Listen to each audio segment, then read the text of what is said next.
Today we'll be covering reading 32, the term and interest rate dynamics from fixed income in CFA level 2. This reading is divided into 6 parts and we'll be covering the most important and the key terms in all these sections, starting with spot and forward rates.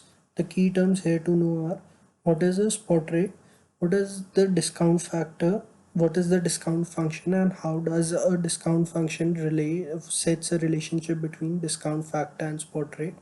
You should be aware what is a spot curve, what is a forward rate, what is a forward pricing model, what is the forward rate model. You should be aware if the spot curve is upward sloping, the forward curve will lie above the spot curve and would also be upward sloping. You should know what is riding the yield curve strategy.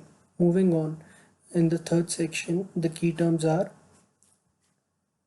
what is the swap rate curve. You should be aware of the different kinds of spread and what do they signify.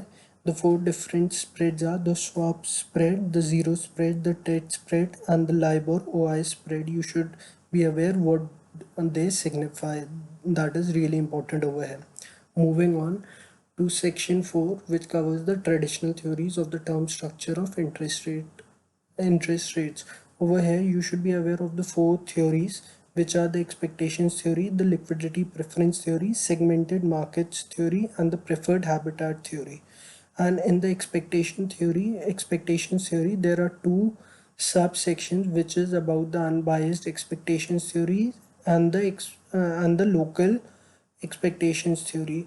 You should be also aware about the intricate difference between segmented market theory and the preferred habitat theory.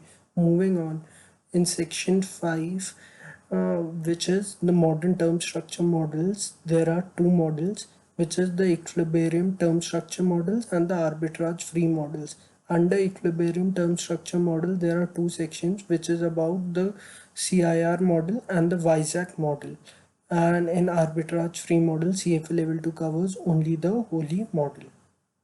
Moving on, in section 6, which is the yield curve factor models, the important terms you should be aware of are shaping risk. You should know what is shaping risk. You should know what is level, steepness, and curvature, and how does it creates an effect.